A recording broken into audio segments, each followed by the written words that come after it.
Thank you for joining us for today's webinar. We are very excited to present today's lecture. Just a couple of ground rules. For the presentation, you will be muted throughout the lecture today.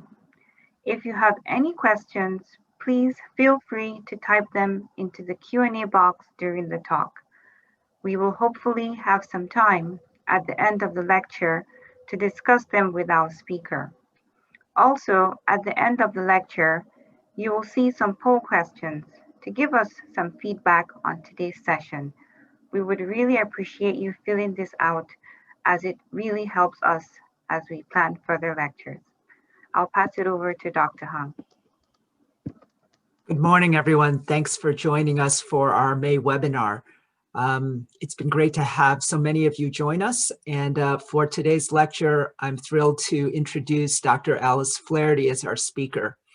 Dr. Flaherty is a Joint Associate Professor of Neurology and Psychiatry at Harvard Medical School.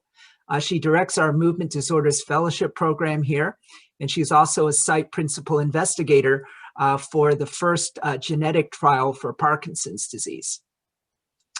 Dr. Flaherty sees many patients with both mood and movement disorders, and she's really the expert in terms of the interplay between these issues, and she really has a great deal of experience in terms of trying to address these issues for people with Parkinson's disease and other movement disorders.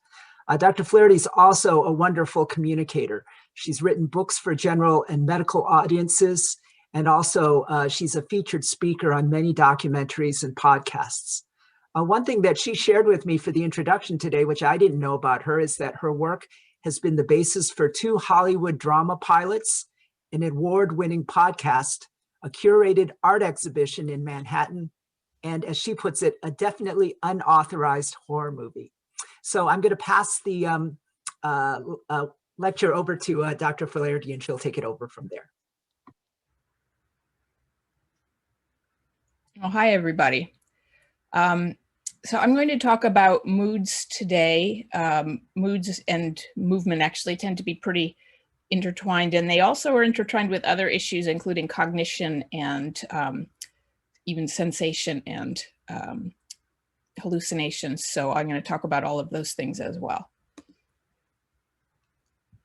At least when I was in graduate school and medical school, I was taught that the basal ganglia controlled movement, movement starting, stopping, and speed.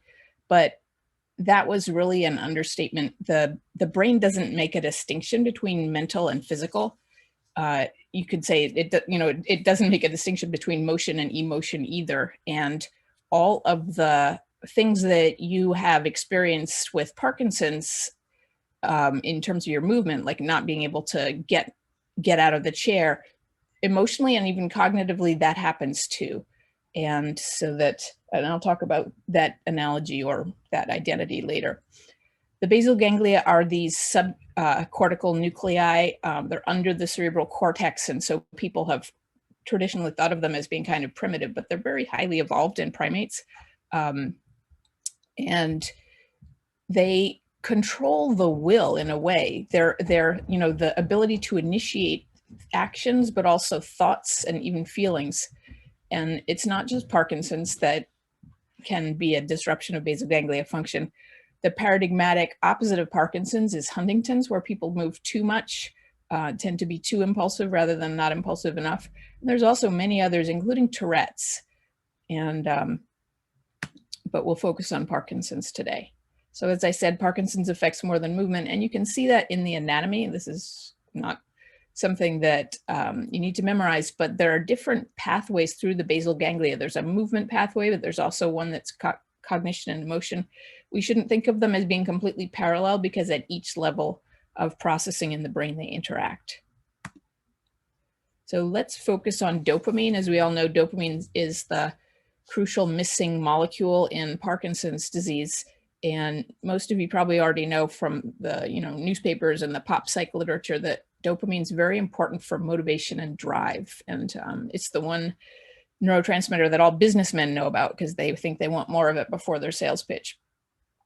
That is really part of the reason why Parkinson's is seen as weakness of will. And I wanted to start with this because it's a huge undiscussed problem in Parkinson's that often family members will see at least some of a patient's Parkinson's syndrome as, or symptoms as, he's just not trying hard enough, or she just doesn't care. And even the patients can say that sometimes. They'll be like, well, I'm just not making enough effort. You know, I feel really bad that I haven't started exercising. I'm just lazy and so forth.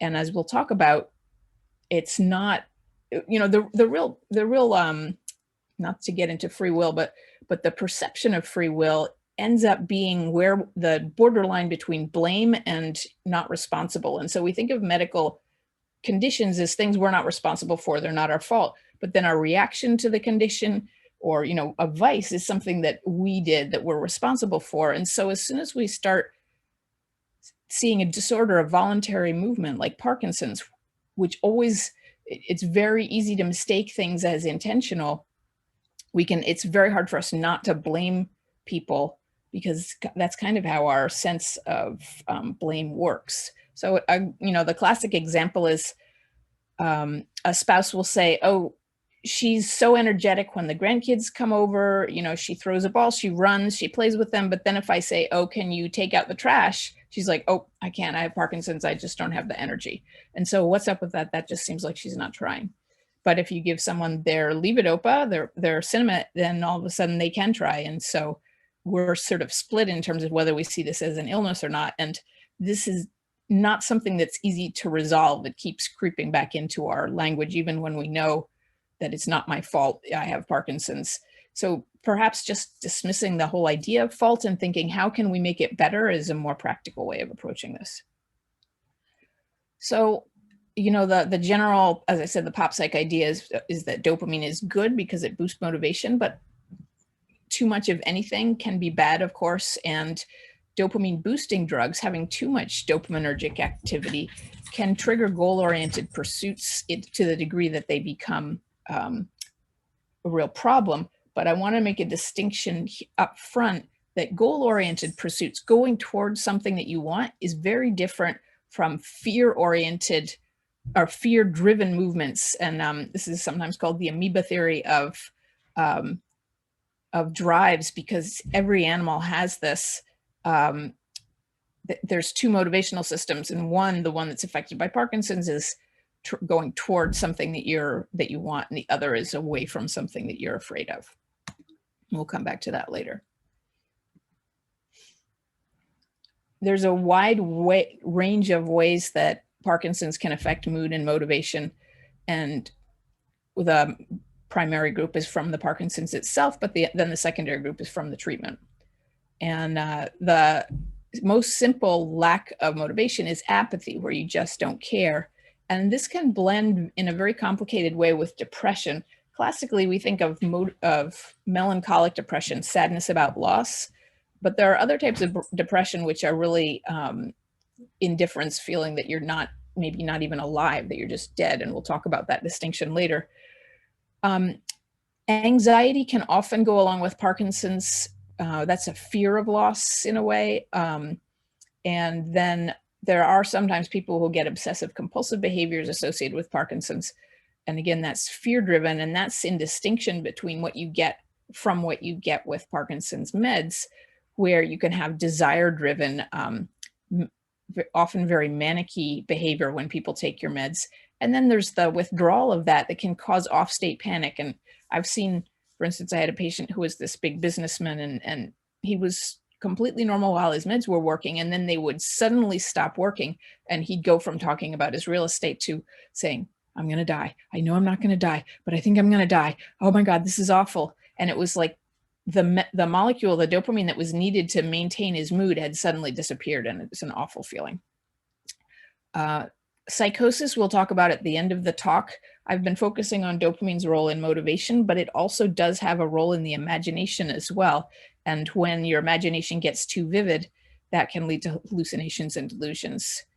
Impulsivity, it's a complicated term in that it's the opposite of apathy. It's not quite the same as this like desire-driven behavior. Impulsivity, you don't really think about it, you just jump up and do it. It's a huge problem if you're in a wheelchair and you kind of forget that you can't walk and you jump up and fall.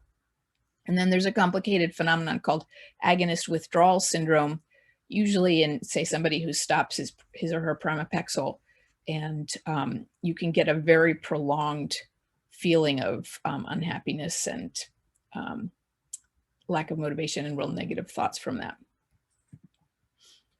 Let me start with apathy, which, as I said, is the sort of the most primitive and basic of all these states. And we often make a distinction between apathy, where you don't care, and fatigue, where you want to take a nap, or you want to do something, but you just don't have the physical energy. There are some medicines and some treatments that will help both, and there's some that only help one and not the other. So the things that help both, any medicine that you're taking that's a sedative, if you can decrease the dose, that will help both apathy and fatigue. And then the other thing is exercise. We always talk about the importance of exercise. And the sad fact is forced exercise is even better than regular exercise, because if you're forced to exercise more than you want to, that turns out to be more helpful, even in rats. If you give a depressed rat a wheel to run on, they'll run and it'll help their mood. But if you force them to run more than they want to, that helps their mood even more, which sounds paradoxical, but it's true. And then there's stimulant drugs like Adderall. And then there are things that help fatigue, but not necessarily apathy. Not taking stimulating meds at night is one aspect of that, of course. Modafinil, that can help apathy a little bit, but it mostly just keeps people more alert. Sleep cognitive behavioral therapy, which is when people who have maladaptive sleep practices learn to avoid the things that they're doing that perpetuate their insomnia. And then there's treatments for sleep apnea. One of them, of course, is a CPAP mask, which some of you may use. And then there's the tennis ball trick, which I'll mention just because it's so easy. And you can also use it on your partner who snores, which is you just sew a pocket in the back of some tight-fitting pajamas and put a tennis ball in there. And then there's no way the person will sleep on their back, because they have this lump right on their spine. And so people sleep on their side. They can breathe better, snore less, and don't have as much apnea. So I'm always interested in very simple techniques to solve very complicated problems, and the tennis ball can be helpful that way. So let's talk about sleeping pills, because so many patients love sleeping pills, and sleeping pills are they're like one of the big like pharma disasters, I think, in that, yeah, they work fine if you use them for a day or two, for a trip, for instance, when you know you'll be anxious. But there's really almost no evidence for long-term benefit from any sleeping pill. And the reason for that is most all of the pills cause tolerance. You need more and more. And the classic example is Benadryl, because the tolerance happens so fast. First night you take Benadryl for sleep, it's great. You sleep well, you might even feel groggy when you wake up. Second night, not so much. Third night, not sleeping, and you think, oh, this is kind of a waste. It's not working anymore. You stop it, then you get withdrawal, because your body, the tolerance is caused by your body fighting the sleeping pill. So now it's got all these systems engaged to rev you up, to keep you awake, and you've taken away the thing that it's fighting. So it makes you overstimulated. You can't sleep. It's worse than when you hadn't taken the Benadryl, and you say, oh, I should really restart that. I guess it was happening after all. This is how the sleeping pill industry is this multi-billion-dollar industry, because people start taking sleeping pills, they think it works, and then it's just very hard to get off. Lots of side effects to sleeping pills: morning sedation, falls because you wake up at night to pee and you're wobbly and sleepy. And then there's some weird ones like sleep eating, where people get up, have huge meals, and don't even realize they were awake, then go back to bed. But now let's turn to the classic mood disorder, which is depression. For many of you with Parkinson's or married to someone with Parkinson's, it's frustrating that the symptoms overlap a lot. And people will often tell patients, oh, you're depressed. And the patient will say, no, I don't feel depressed. And here's where it gets complicated. So there's sort of 9 cardinal symptoms of depression, but the first 5 or 6 of them you can see in Parkinson's, even in people who aren't strictly depressed. And the sleep alterations, decreased energy, what we often call the neurovegetative signs, the physical ways that Parkinson's or the depression affects people: concentration, appetite, psychomotor slowing. Of course, that's just what Parkinson's is. And even constipation, where the gut slows down the way the other muscles do. When I mention the neurovegetative signs, we think of depression as this kind of high blown, like cognitive thing that only humans have. but it's really a illness, a disorder that affects the whole body. And you can see it, like I said, in rats, you can see it in all animals. And so people who think they can think themselves out of depression or blame themselves should kind of broaden their understanding of it and see it more as a systemic illness, because it does have many side effects like constipation. It's not that your gut is sad, it's that your gut is not moving the same way your brain isn't, in a way, but in parallel, not causally. So then the things that really help us separate true depression from Parkinson's per se, depressed mood is of course very important. People feel sad, they have excessive feelings of shame or guilt. The problem is that you don't always see that in Parkinson's depression, and it's not a requirement for the definition of depression, but you do have to have either depressed mood or decreased interest in things. And this is what we see much more in Parkinson's. And people will say, yeah, you know, I just don't enjoy even watching my favorite TV show. It just seems kind of flat and far away. This is where it gets complicated, because sometimes when people with depressions and Parkinson's say, I'm not depressed, you know, they're right. But sometimes they'll say, I'm not feeling sad, but they really are people who would benefit from antidepressants. So think about lack of interest, I think, as key. And then these last two things, these are more classic for classic melancholic depression, the kind of sadness kind of depression where excessive feelings of guilt and suicidal thoughts. Those are not necessarily seen in atypical depression, the Parkinson's kind, where people are just flat. So here's a kind of direct comparison of the two types. I should say that atypical should be in shudder quotes, because atypical depression is actually the more common kind, not just in depression, but in the general population as well. And the classic picture of a melancholic depressed person who's eating less and sleeping less is not the same as in atypical depression, where they're feeling flat and dead. And the chemistry turns out to be very interesting. I'm totally oversimplifying this, but it'll get us pretty far, which is that atypical depression is a low dopamine state and melancholic depression is a low serotonin state. So melancholic depression is the classic thing that responds to drugs that are called SSRIs, for serotonin reuptake inhibitors. And this includes citalopram, also the classic Prozac or fluoxetine. Those, as we'll see, are not necessarily the best thing for Parkinson's depression. They sometimes are, but often not. For atypical depression, often just treating the Parkinson's, things that boost dopamine, can help. Bupropion I mentioned here, I should qualify that in that it's especially best for the energy and the lack of interest. And we'll talk about that more later. Bupropion is also called Wellbutrin. So when we treat people with depression, I think probably the most common response that I've seen in patients, at least in their first depression, is they'll say, well, of course I'm depressed. I have Parkinson's disease. Anybody would be depressed. It's like totally rational. First of all, they're taking depression as an insult. Like I'm saying, you're just being irrational. And secondly, they're thinking that because it makes sense that they're depressed, that it's a good thing. And so usually what I'll try and ask these patients who say, it makes sense that I'm depressed, you know, don't treat it, is ask them how useful it is to be depressed. So depression doesn't help you fight a problem. Depression decreases your energy to fight. It literally worsens cognition. This is reversible, but we'll see how that can be a problem. It also makes your Parkinson's worse. And how good is that?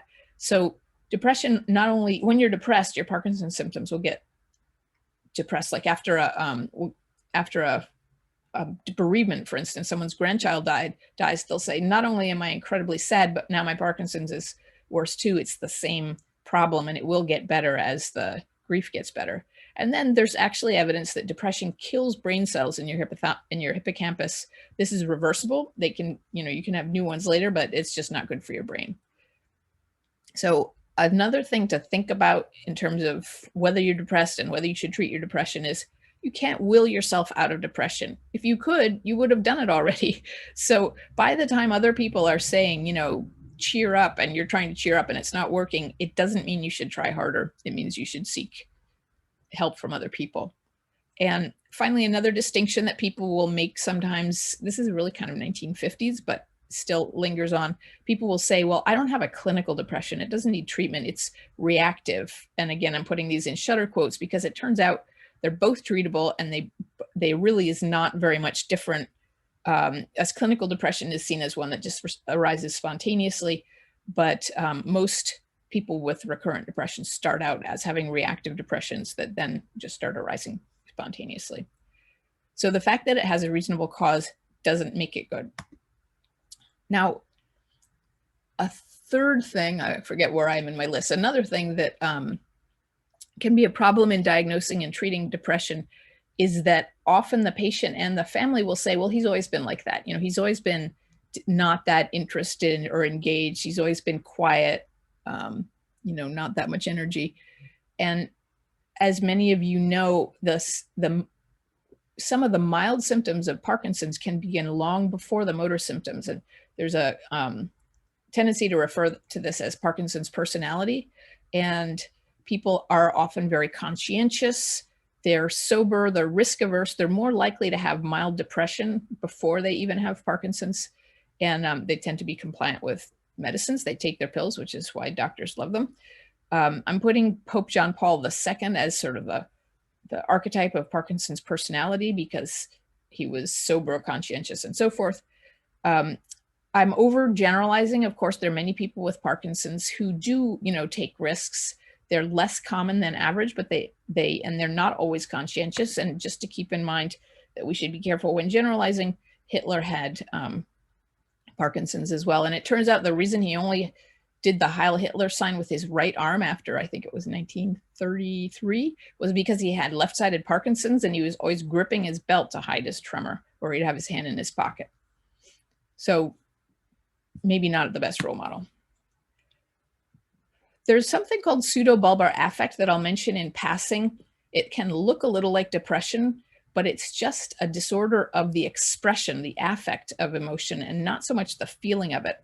And many of you with Parkinson's have probably experienced this to some extent, where some little trigger will make you suddenly get weepy, choke up when you weren't even that sad, or sometimes it'll make you start laughing hysterically when you didn't think it was that funny. It's actually a disinhibition of a brainstem area that just generates emotional expression. And it can be kind of embarrassing if, but to give you an example of how mechanical it is, I had a patient with a brain stimulator that when we adjusted it in a certain way, she said, you know, okay, it's a great setting for my movement, but I have this giggle now. Like when I go to the golf club, I just giggle. Anything anyone says, we tweaked her brain stimulator and that went away. There are medical treatments for pseudobulbar affect, and some of them are actually medications such as SSRIs. Another one is a specialized medicine called Nudexta. That's usually not necessary. But let's now talk about treatment of Parkinson's depression. And one thing that's very important is that the antidepressant you use can often help or hurt other symptoms as well. I've put nortriptyline in red, not because it's the only medicine for Parkinson's, but because it gets totally undersold. Nortriptyline was a big antidepressant in the 70s and I think early 80s. And now it's seen as quite passé. It's like, so, you know, it's so 15 minutes ago. But it turns out that it's particularly good for Parkinson's. And I always have to, when I prescribe it, I kind of have to write, it's cool again on the note to the primary care doctor, because very often the care doctor will say, oh my God, nortriptyline, that Parkinson's specialist is so out of date, and change it to something else. But nortriptyline in particular for Parkinson's has been compared head to head in the same study to SSRIs like Celexa and Paxil, and turned out to have a significantly better benefit, and that those two in those studies didn't even help the depression at all for people with Parkinson's. Nortriptyline not only helps mood, it can help pain and sleep, because it is kind of sedating, which is a plus or minus, depending on how much insomnia you have. A medicine that in some ways is the opposite is bupropion, because it's actually stimulating. You do not want to be taking it before bedtime.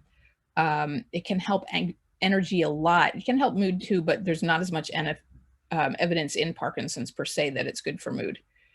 Then there are a couple of other ones, duloxetine, which is also called Cymbalta. Like nortriptyline, it's quite good for pain.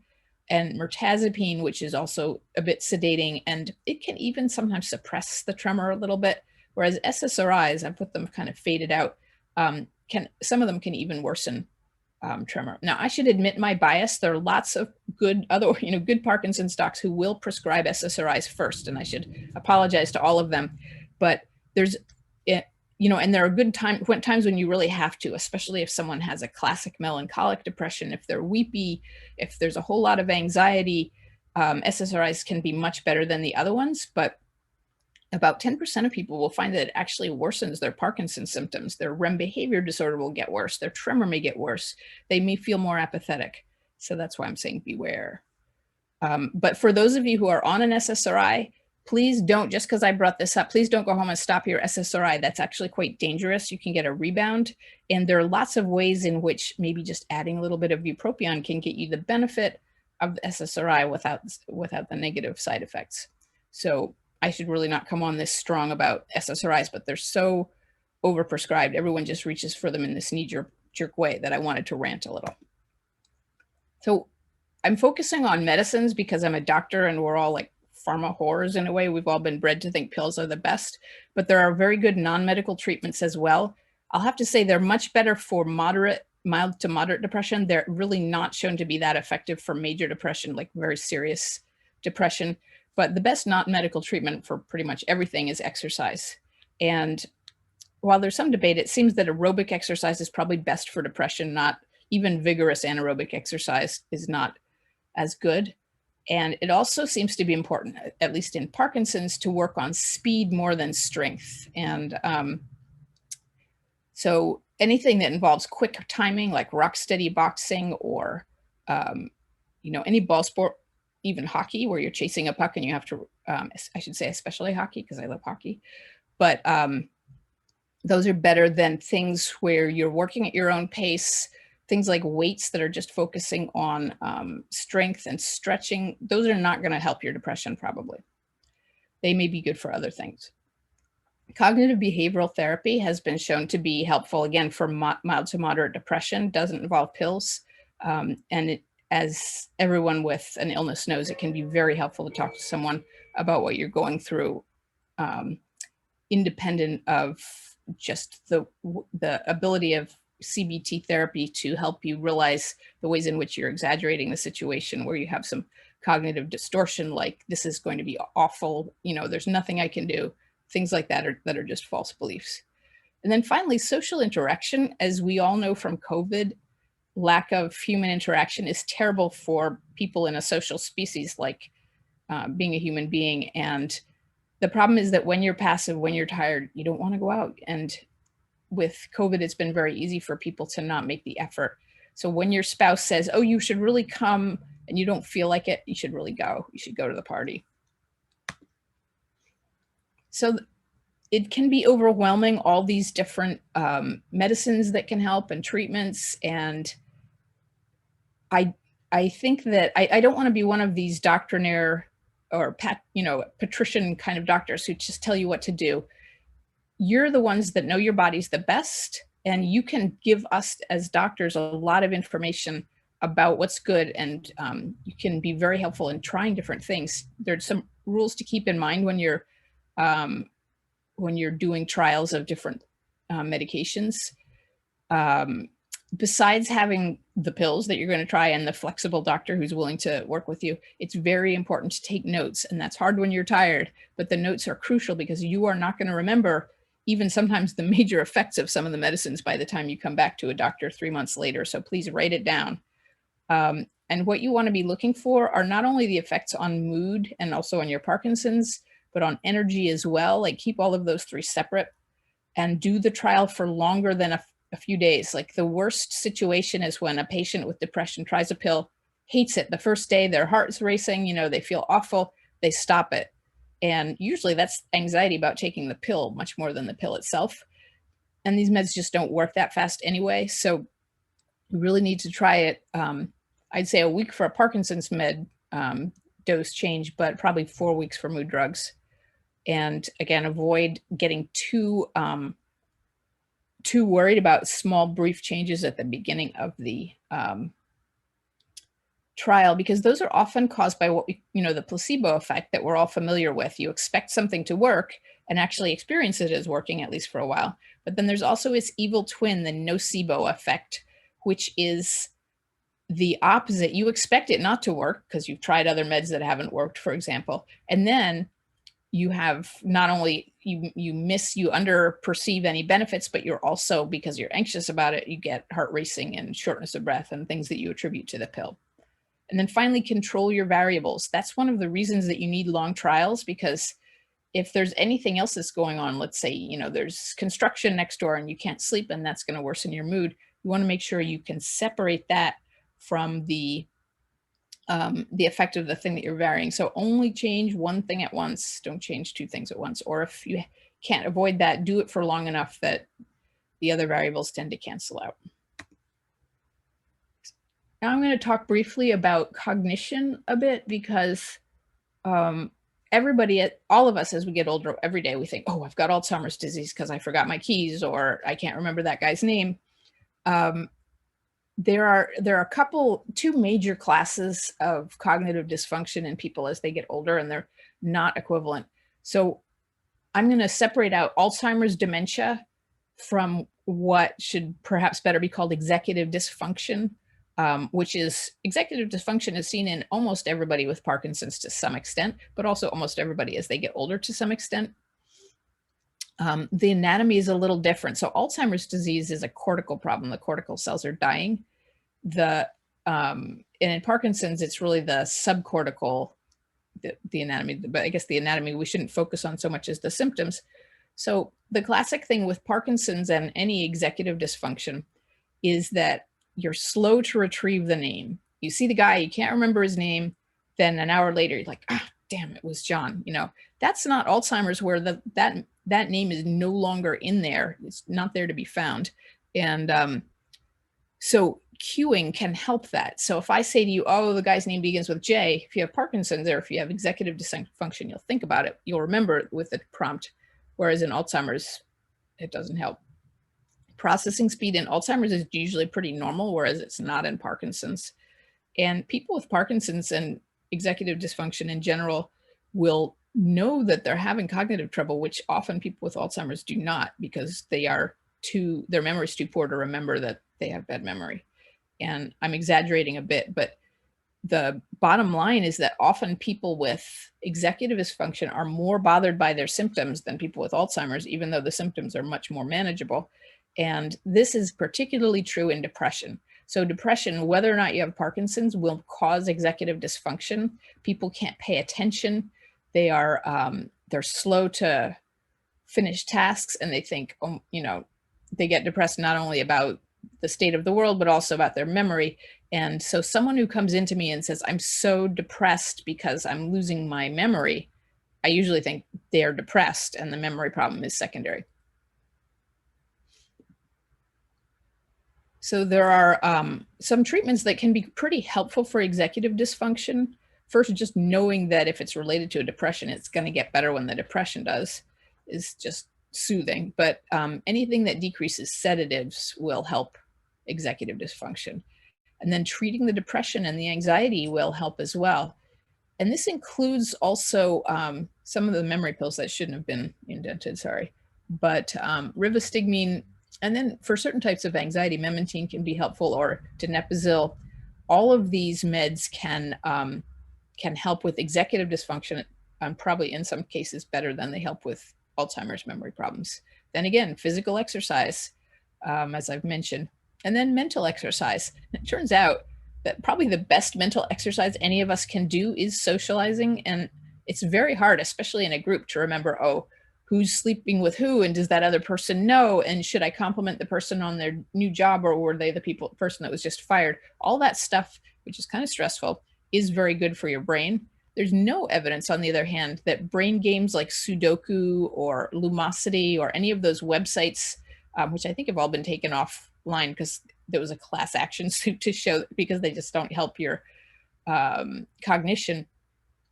If you do Sudoku, you get better at doing Sudoku, but you don't get better at remembering people's names and so forth.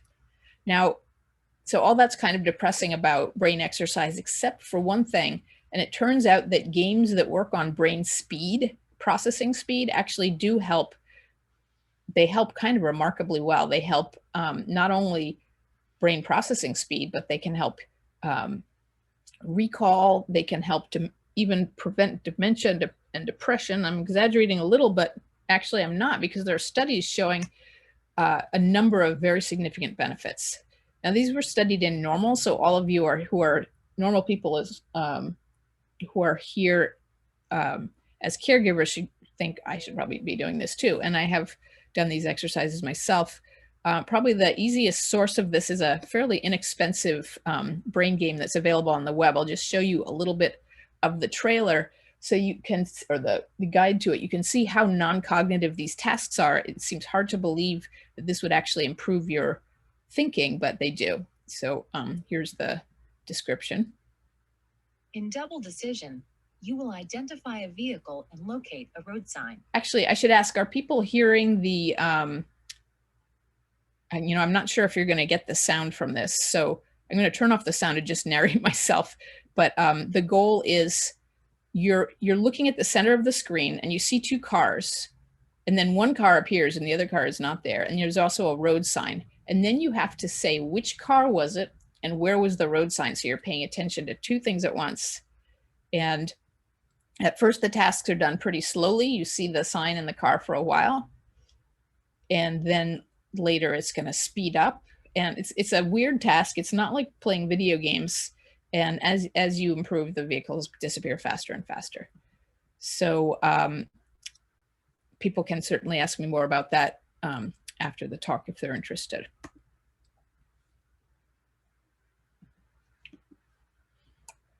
Now let's turn to some of the problems that are caused by dopamine itself. And it looks like I should speed up a little because we're getting towards needing some more time. But dopamine can cause what's often called disinhibition.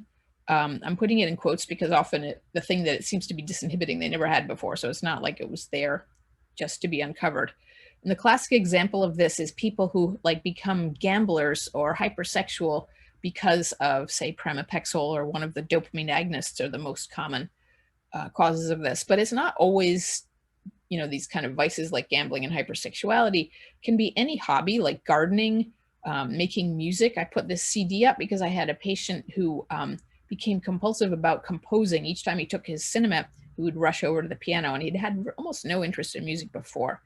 And at this level of kind of excessive hobbyism or maybe things like gambling, often you can treat that pretty quickly by lowering the Parkinson's meds, or to some extent adding mood stabilizer. Lowering the Parkinson's meds becomes hard if this is then making you physically very uncomfortable.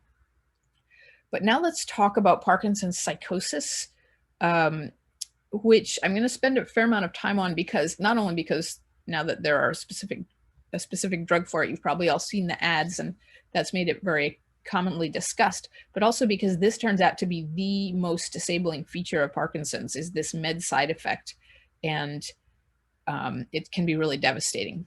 So psychosis, the simplest definition of it is that it's a loss of reality testing. You can no longer tell what's true and what's not. And people can have both false perceptions and then also false beliefs. And it's strange to me that often patients and caregivers will say, oh, well, I just have hallucinations. Or it'll go either way. They'll say, I only have delusions, or he's only got a delusion, not a hallucination, so that's not so bad. But sometimes the delusions are the worst because they cause people to take actions that can be dangerous. Now, psychosis is a spectrum. All of us have had semi-psychotic thoughts probably today.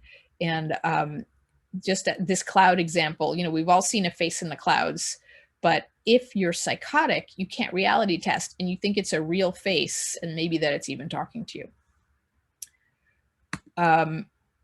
Parkinson's hallucinations, which are common side effects from the meds, sometimes even in somebody who's otherwise quite normal and has good insight into their being unreal. The early things that you see, so people will report a webbing over things, or like little dust mites that seem to be moving. Maybe in the corner of their vision, or a felt presence, or probably what's the most striking is a dream intrusion, where you wake up and you go to the bathroom and then the Bantu warrior that was in your dream is also in the bathtub.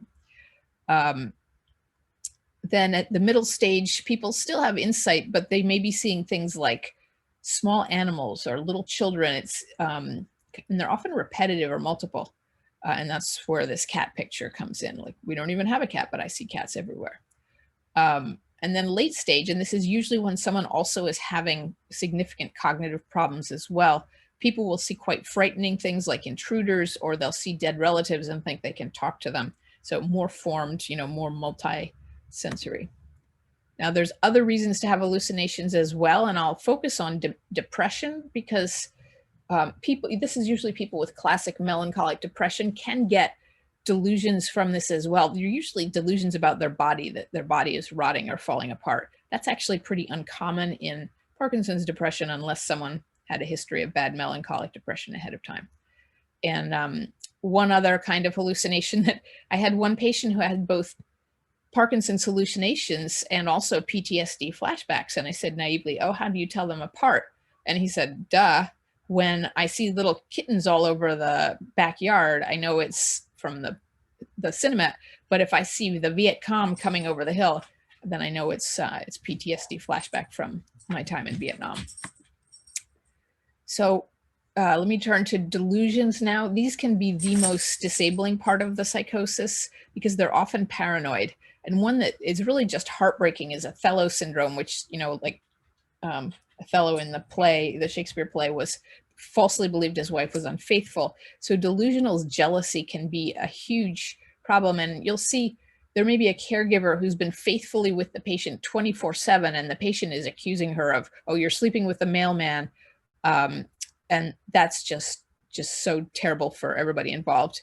A second one that is sometimes common or sometimes really disabling is delusional parasitosis, where those little dust mites that you might have seen earlier in your illness become creepy or infectious, and people will do things like, put all their clothes in their house in plastic bags and try to fumigate them. A third paranoid delusion, which is very common, unfortunately, because healthcare workers do so many things that are inevitably painful to people. Like if you're in the hospital and you're, being moved from bed to bed, it hurts. And so people will worry that healthcare workers are trying to hurt them. There's FBI surveillance, kind of a classic Parkinson or classic paranoid problem. And then the delusions can combine with the med-induced manic features, those goal-oriented obsessions that I mentioned. And that can get especially complicated, like in Othello syndrome, if the patient not only believes his wife is cheating on him, but then because he's hypersexual, he wants to watch. It's just awful. So Parkinson's meds are half of the cause of Parkinson's psychosis, because you do have to also have Parkinson's disease. If you gave a person without Parkinson's these same doses of meds, they would not cause hallucinations. So somebody who's hallucinating even when they don't have Parkinson's meds in their body, they may not have true Parkinson's. They may have dementia with Lewy body, where you can get the hallucinations independent of meds. Then if you take away the meds, unmedicated Parkinson's, you're not going to have that kind of psychosis. Normal subjects I mentioned, and it's really just the two of them together that you get these side effects. So besides having Parkinson's, what are some other risk factors for the psychosis? Length of illness, high doses of medication, especially dopamine agonists like pramipexole and ropinirole, cognitive impairment, and then anything that affects your cognition, like otherwise poor health.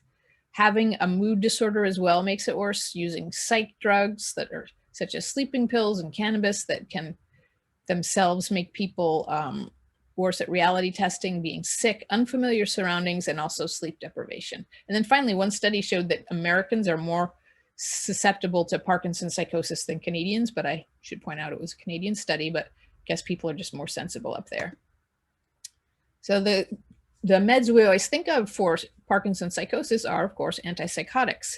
Now, a huge thing to keep in mind is the classic antipsychotic, things like Haldol, which are often given in the hospital for delirium, are not good for Parkinson's. So you should go into the hospital with a note like, do not give me Haldol. The second thing that's very commonly used is quetiapine or Seroquel.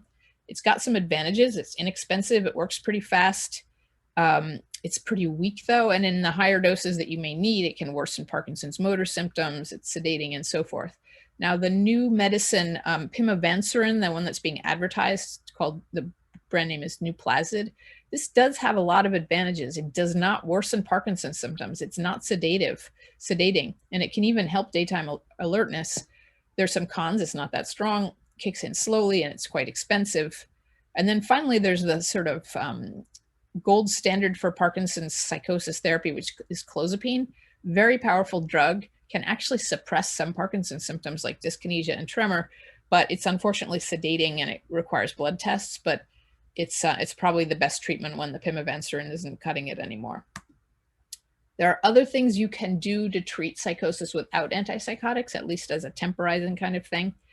The first is to lower the Parkinson's medicine. We start in order of their nastiness, like the receptor agonists, the anticholinergics, and then finally, if you have to, you start lowering levodopa or Sinemet. And you can have a very horrible trade-off. Do I want to be non-psychotic but not able to move, or would I rather, tolerate a little psychosis in order to be able to get to the bathroom?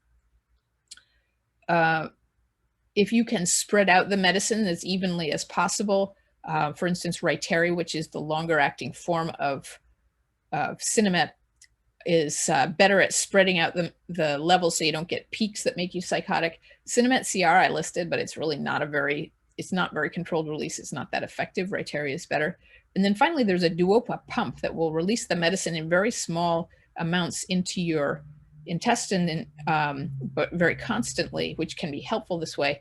And people are working not only on the intestinal delivery, but which involves an implanted pump, but also a subcutaneous device as well.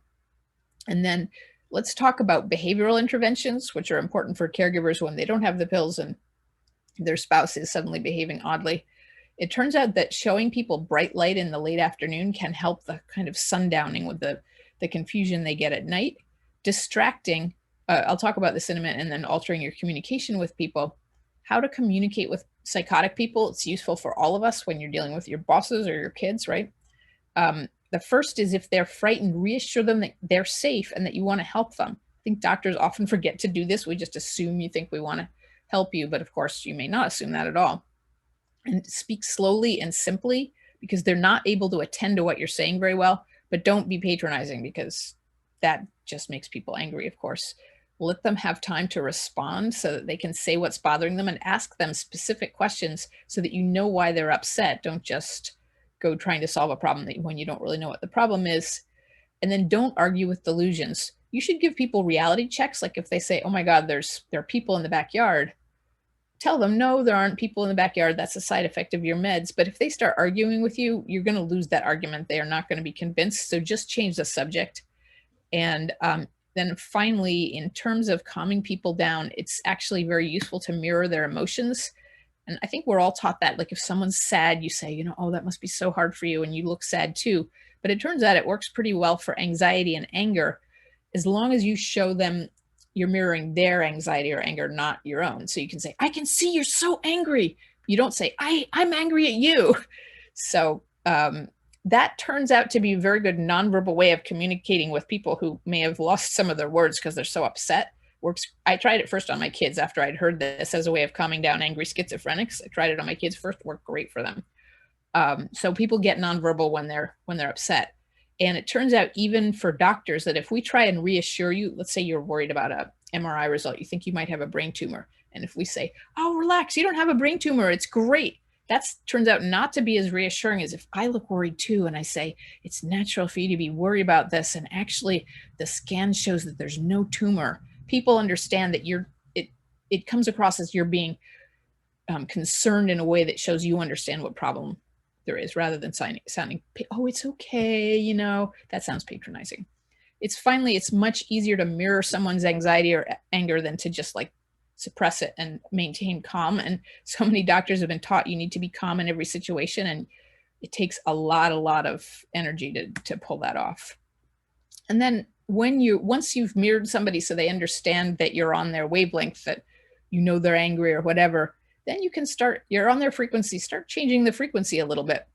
You can say, you're so angry at me, and naturally I can totally understand this, and this is how we're going to make it better. And you calm down, and once they're, in sync with you, they'll start calming down too. And